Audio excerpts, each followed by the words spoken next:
Qabr azobi to'g'risidagi sahih hadislar. İmam Buxoriy rahimahullah Sahihul Buxoriy nomli asarda tuvandagi hadisni naql qilgan. Abu Said Xudri radhiyallohu anhu hadis bayon qilib mundaq deydi. Rasululloh sallallohu alayhi va sallam mundaq degan. Jinoza hozir bo'lib, erlar uni mo'rilarga elib to'shig'inida agar vafot topquchi Qur'on sunnatga mustahkam amal qilgan salih kishi bo'lsa, meni tezroq elib meninglar deydi. Agar vafot topquchi Qur'on sunnatga amal qilmagan bir bo'lsa, oilasidagilarga voy mening olimga, meni qayerga elib mengatsizlar deydi. Vafot topquchining jinozadagi bu ovozini insonlardan boshqa hamma mavjudot anglaydi. Agar insonlar anglagan bo'lsa, hushidan ketgan bo'ladi. Sahihul Buxoriy 1316 numurluq, Mishkat Masabih 1647 numurluq, Riyadus Salihin 942 numurluq sahih hadis. Asma binti Abu Bakr Siddiq radhiyallohu anha hadis bayon qilib mundaq degan. Rasululloh sallallohu alayhi va sallam xutba o'qish uchun turdi va kishining qabrisida mubtala bo'ladigan qabr azobi to'g'risida so'z qildi. Rasululloh sallallohu alayhi va sallam xutbada bu haqda so'zlaganida musulmonlar qabri azobi sabablik andishi qilishdi. Sahihul Buxoriy 1373 numurluq hadis. İmam Muslim rahimahullah Sahihul Muslim nomli asarda tuvandagi hadisni naql qilgan. Avf ibn Malik radhiyallohu anhu mundaq deydi. Rasululloh sallallohu alayhi va sallam bir jinoza namozini o'qidi. Uning duosidan munularni esimda tutib oldim. Ey Rabbim, uningga mag'firat qilgin. Uningga rahmeting bilan muomala qilgin. Uningga afiyat bergin. Uni afu qilgin. Uni hurmatliklardan qilgin. Qabrisini keng qilgin. Uni suv bilan, qor bilan va muldir bilan yuvgin. Oq kiyimni kirdim poklig'iningdek uni gunohlardan poklig'in. Yangi uyini dunyodagi uydan bak xayrlik qilgin. Uningga dunyodagi oilasidan xayrlik oila bergin. Uni jannatingga kirgizgin. Uni qabr fitnasidan va jahannamning o'tidan saqlagin. Muslim 963 numurluq, Buluğul Maram 550 numurluq hadis. İmam İbn Hajar Asqalani rahimahullah Buluğul Maram nomli asarda tuvandagi hadisni naql qilgan. Abu Hurayra radhiyallohu anhudan rivoyat qilindiki, Payg'ambar sallallohu alayhi va sallam mundaq degan: "Suydikdan saqlaninglar, chunki u qabr azobining asosliq sababidir." İmam İbn Hajar rahimahullah bu hadisni rivoyat qilib bo'lib mundaq degan. Hadisni Daraqutni to'plagan. Hakimning rivoyatida mundaq kelgan: Qabr azobining zo'r ko'pchiligi suydikdandir. İmam İbn Hajar bu hadis haqida mundaq degan. Bu rivoyatning isnodi sahih. Buluğul Maram 101 numurluq hadis. İmam Buxoriy Sahihul Buxoriy nomli asarda bunu hadisni naql qilgan. İbn Abbas radhiyallohu anhuma hadis bayon qilib mundaq deydi. Rasululloh sallallohu alayhi va sallam qabrisida igilari azob chekayotgan ikki qabrning yoniga keldi va mundaq dedi. İkisi qabrda azob chekayotdi. Cho'ng gunoh sabablik azob chekayotgani yo'q. Ammo bu cho'ng gunohdir. Biri suydikdan saqlanmaydi. Yana biri bo'lsa, kishilar orasida gap to'shiydi. Rasululloh sallallohu alayhi va sallam bir shox talab qildi. Shoxni ikkiga ayirib, har birining qabrisining beshiga bir taldan qo'ydi. Sahobalar uningga: "Ey Rasululloh, nemishqa bunday qildilar?" dedi. Umidki, bu shoxlar qurib ketmagan muddatda ularning azobi yengillitiladi dedi. Sahihul Buxoriy 1361 numurluq hadis. İmam Buxoriy Sahihul Buxoriy nomli asarda o'likning qabri beshidan qaytquchilarning oyoq ovozini anglaydiganligi bobi deb bab qo'yib, tuvandagi hadisni naql qilgan. Anas ibn Malik radhiyallohu anhu hadis so'zlab mundaq degan. Rasululloh sallallohu alayhi va sallam mundaq degan. Kishi qabriga qo'yilib, qabriga kelganlar va yaqinlari qaytib manganda, qabridagi kishi ularning mangan chaqdagi oyoq tivishini anglaydi. Qabridagi kishiga ikki farishta keladi va uni o'ltirg'izadi.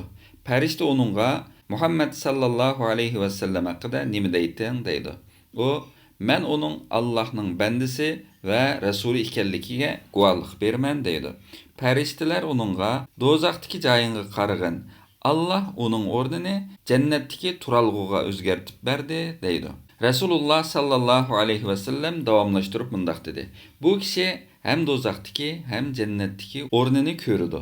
Kafirga yoki munofiqqa kelsak, u farishtalarning bu savoliga bilmayman, men kishilarning deginiga o'xshash degan edim deydi. Farishtalar bilmiding, bilganlarga agashmiding deydi. Andın onu tömür toqmaq bilan ikki qo'lqining orasiga urdi.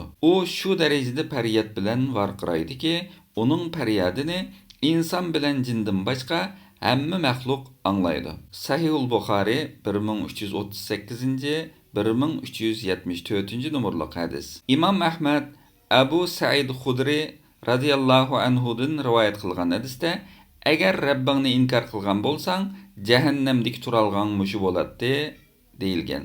İmam İbn Hajar Fathul Bari'da Buxariyning yuqorqi hadisining sharhida mundaq degan. Xabarlar qabridagi savol-so'roqning ahli qibladan so'rildiganligini ko'rsatadi. İnkar qilgan kafir qabrisida savol-so'roq qilinmaydi. Fathul Bari 3-cilt 281 bet. İmam İbn Hajar yana mundaq degan. Hadisdan chiqariladigan ba'zi hukmlar qabridagi savol-so'roqning bu ummatga xosmi yoki ilgirki ummatlar uchun bo'lganmi deganda, hadislarning oshkora hukmiga binoan qabrdagi savol-so'roqning faqatla mushu ummat uchun bo'lganligi bilinishidi. Hakim Tirmizi buni qabul qilib mundaq degan. İlgirki ummatlarga payg'ambarlar keladi. Payg'ambarlarga itoat qilsa nijotlikka erishadi. Itoat qilmasa payg'ambarlar ularni tark etadi. Natijada tark etilguchilarga darhol azob avatiladi. Allah Rasululloh sallallohu alayhi va sallamni olamlarga rahmat qilib avatganida insonlardan iymon etmog'uchilarga darhol azob berishni ko'taribdi. İçide inkar qilib, teshida musulmonligini so'zlagan yoki ifodalagan kishining musulmonligini dunyoda qabul qildi. Bundaqlar o'lgandan keyin ularni so'roqqa tortish uchun qabrida ikki farishtani belgiladi. Bu orqali ichki sirlar oshkorlandi. Nacharlar yaxshilardan ayrildi. Allah o'ziga iymon etuvchilarni kalima tavhid bilan mustahkam qiladi. Zolimlarni bo'lsa azdirdi. Zayd ibn Sabitdan rivoyat qilingan munu marfu hadis buni isbotlaydi. Bu ummat qabrisida savol-so'roq qilinadi. Bu hadisni Imam Muslim naql qilgan. Fathul Bari 3-cilt 281 bet. İmam Buxoriy va Imam Muslim Aisha radhiyallohu anhadan bunu hadisni naql qilgan. Rasululloh sallallohu alayhi va sallam namozda, ya'ni oxirgi tashahhud duosini va salli barik duosini o'qib bo'lgandan keyin mundaq deb duo qiladi. Ey Alloh, sana sığınıp qabr azabidan panoh tilayman. Dajjalning fitnasidan panoh tilayman.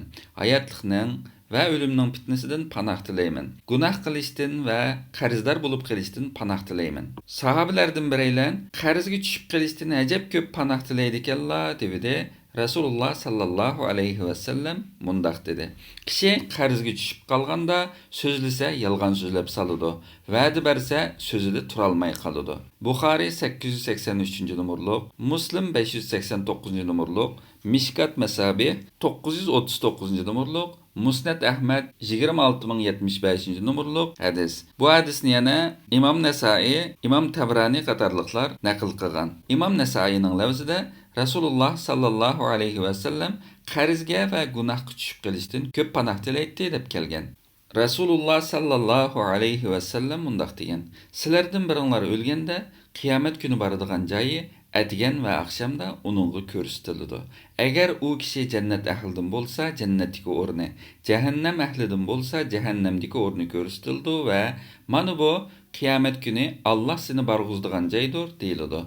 Muslim 2866 numaralı hadis. İmam Abu Davud o'zining Sunan Abu Davud nomli asarda tövəndik hadisini naql qilgan bo'lib, İmam Albani bu hadisni sahih degan. Barra ibn Azib radhiyallohu anhu hadis bayon qilib mundaq degan.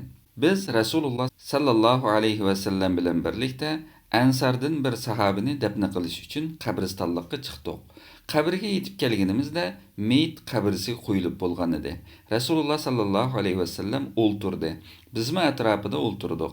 Biz bəyini beşimizga qush qo'nib olgandek jimjit o'ltirishdik. Rasululloh sallallohu alayhi vasallam qo'lidagi asa bilan tuproqqa nuqidi. Rasululloh sallallohu alayhi vasallam beshini ko'tarib, qabri azobidan saqlanish uchun Allohdan panoh tilanglar dedi. Bu so'zini 2 yoki 3 qitim takrorladi. Rasululloh sallallohu alayhi vasallam so'zni davomlashtirib mundaq dedi. O'lik o'z yaqinlarining qabri beshidan qaytib mangan chaqdagi tivishini anglaydi. Bu chaqda 2 farishta kelib, uni o'ltirg'izdi. Andan uningdan: "Ey palanchi, Rabbing kim?" deb so'raydi. O: "Rabbim Alloh" deb javob beradi. "Dining nima?" deb so'raydi. "Dinim islom" deb javob beradi. "Sizlarga avatilgan bu kishi haqida nima deysan?" deb so'raydi. Ya'ni Muhammad sallallohu alayhi vasallam haqida so'raydi. O kishi: "O Rasululloh sallallohu alayhi vasallamdir" deb javob berdi. "Buni qandoq bilding?" deb so'raydi. O kishi: "Allohning kitobini o'qidim, uningga iymon etdim va uningdagi xabarlarni tasdiqladim" deydi. Rasululloh sallallohu alayhi vasallam davomlashtirib mundaq deydi. "Mana bu Alloh taolaning Allah iman etqanlarni mustahkam turg'izdi degan oyatining isbotidir. Andin osmondan bandam rost etdi. Uning uchun jannatning silinchini silinglar. Uningga jannat eshigini ochinglar. Uningga jannat ahlining kiyimini kiygizinglar" degan nido keladi. Shuning bilan bu bandiga jannatning xushpurg'i yetib keladi. Qabrisi ko'zi yetgan joygacha kengaytilib beriladi. Rasululloh sallallohu alayhi vasallam kafir to'g'riliq mundaq dedi. Kafirning jini elinadi. Qabrisida o'lgan kafirga 2 farishta kelib, uni o'ltirg'izdi. Uningdan: "Rabbing kim?" deb so'raydi. Kafir: "Bilmayman" deydi. Uningdan: "Dining nima?" deb so'raydi. Kafir: "Bilmayman" deydi. "Sizlarga avatilgan bu kishi haqida nima deysan?" deb so'raydi. Kafir yana: "Bilmayman" deydi. Shuning bilan osmondan bir nidochi: "U yolg'on etdi. Uningga do'zaxning silinchisini silinglar. Do'zaxning kiyimidan kiygizinglar. Uningga do'zaxdan bir eshik ochinglar" deb nido qiladi. Shuning bilan kafirga do'zaxning qiziqi va ziyonli shamli yetib keladi. Andin qabrisi uni shu darajada siqidiki, qovurg'ilari bir-biriga kirishib ketadi. Andin uning yeniga qarg'u va gap qilinmaydigan bir azob farishasi avatiladi. Uning qo'lida bir to'qmoq bo'ladi. Agar u qo'lidagi bu to'qmoq bilan tag'ni urgan bo'lsa, tag'i kukum talqon bo'lib ketgan bo'ladi. Bu azob farishasi kafirni shundoq uridiki, kafirni bozgan bilan urgan va kafir faryod chekib chirqirgan bu ovozni inson bilan jindan boshqa sharq va g'arbdagi barcha mavjudot anglaydi. Bu urilish sababli kafir yanchilib to'zandek bo'lib ketadi. Andin bu jazoning ta'min davomli tetishi uchun uning ruhi jasadiga qaytariladi. Abu Davud 4753 numurliq hadis. Albani sahih degan. İmam Ahmad 18063 numurliq hadis. Mishkat Masabi 131 numurliq hadis. Albani sahih targ'ibda sahih degan. Vadi sahih musnadda hasan degan. İmam Tirmizi tövendiki hadisni naql qilgan. Abu Hurayra radhiyallohu anhu hadis bayon qilib mundaq deydi. Rasululloh sallallohu alayhi vasallam mundaq degan. O'lik qabriga qo'yilgan chaqda teni qapqara, ko'zlari ko'k 2 farishta keladi. Ularning biri Munkar, yana biri Nakir deb atiladi. Bu 2 farishta o'likdan bu kishi, ya'ni Muhammad sallallohu alayhi vasallam haqida nima deysan deb so'raydi. Qabridagi kishi: "U Allohning bandisidir. Guvohlik bermanki, Allohdan boshqa haq iloh yo'q. Guvohlik bermanki, Muhammad Allohning bandisi va rasulidir" deydi. 2 farishta uningga: "Sening mushundaq deydiganligingni biletdik. Rastilla bizning bilginimizdek deding" deydi. Andin qabrisi 70 quloch miqdoricha kengaytib beriladi va nurlantiriladi. Andin uningga uxlag'in deyiladi. U kishi: "Bu to'g'risida oilamga qaytib xabar bera olsamkan" deydi. 2 farishta uningga: "Yeni to'yi bo'lgan yigitdek rahat uxlag'in. Yeni to'yi bo'lgan yigitni oilasidagilardan eng yaxshi ko'rgan kishisi uyg'otadi" deydi. Bu mo'min kishi qabrisida toki qiyomat kuni Alloh uni tirildirganga qadar rahat uxlaydi. Agar qabrga qo'yilgan kishi munofiq bo'lgan taqdirda, u farishtalarning so'ragan savoliga: "Men bu kishi to'g'risida kishilarning degan so'zni anglab, shuni do'rab degan edim, lekin men bilmayman" deydi. 2 farishta: "Sening mushundaq deydiganligingni biletdik" deydi.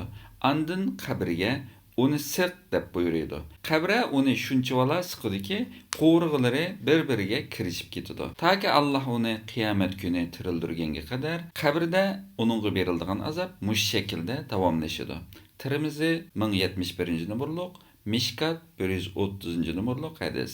Albani Sahih Tirmizida Hasan degan. Albani Tahaviy sharhida Hasan degan. Sahih Jamida Hasan degan. Sahih Targ'ibda Hasan degan. Shuayb Arnaud Tahrij Sharhus Sunnada Hasan degan. İmam Buxari Sahihul Buxari nomli asarda tuvandagi hadisni naql qilgan. Barra ibn Azib radhiyallohu anhu hadis bayon qilib mundaq deydi.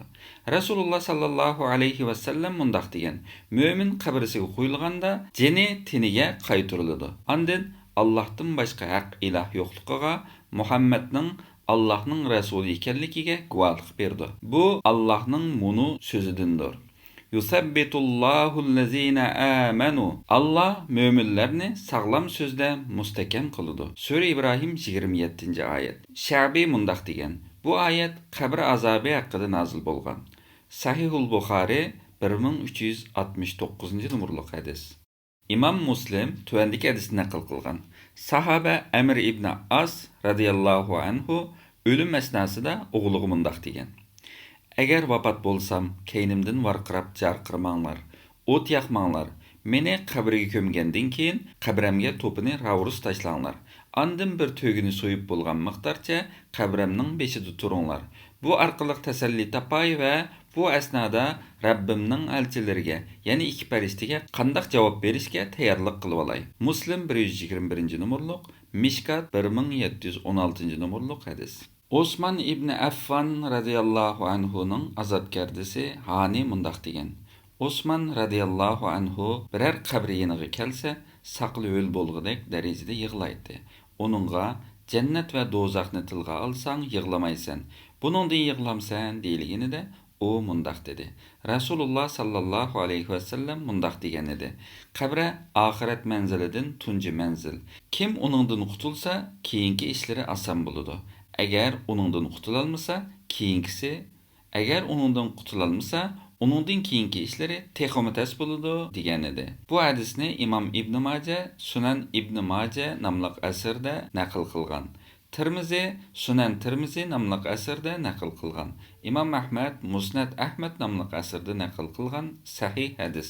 Imom Ibn Usaymin rahimahulloh Riyazus Solihin sharhi nomli asarda mundaq degan: Qabr azobiga Qur'onda ishora qilingan. Rasululloh sallallohu alayhi va sallamning sahih hadislarida bu haqda 100dan ko'p sahih hadis mavjud. Qabr azobi ko'plagan sahobalardan ayrim yo'l bilan mutawatir darajada, ya'ni ishonchlikligi Qur'on oyatlaridek shaksiz ishonchlik holati naql qilingan bo'lib, biz ahli sunnat va jamoat musulmonlari qabr azobiga, qabridagi savol-so'roqqa shaksiz ravishda iymon etamiz. Ahli sunnat va jamoat qabr azobini va qabridagi savol-so'roqni oxiratga iymon etishning ayrilmas bir parchasi deb qaraydi.